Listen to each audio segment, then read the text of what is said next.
అది మన passenger traffic కంటే ఎక్కువగా మనం చూసుకోవాల్సింది. ఇది వచ్చిన తర్వాత మన లగేజ్ ఉన్నాయి కదా, కొన్ని వెజిటబుల్స్ ఇలాంటివన్నీ ఉన్నాయి కదా, అవన్నీ కూడా ఫాస్ట్గా సిటీ లోపలికి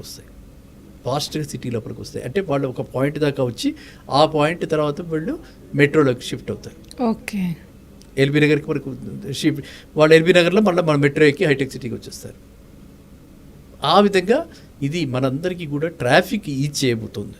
మనకి నెక్స్ట్ ఏమిటి, ఎక్కడ చూసినా సరే సిటీ ఇప్పుడు ఎక్స్పాండ్ అవుతుంది. అవ్వాలా? సిటీ ఎక్స్పాండ్ కావాలా లేదా?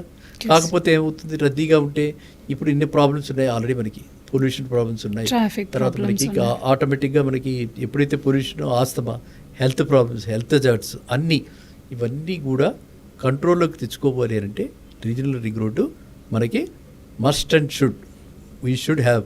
అది కనుక అయితే రీజనల్ రింగ్ ట్రైన్ వస్తే కనుక మనం dependency on buses, dependency on other transport మనకి చాలా తగ్గుతుంది.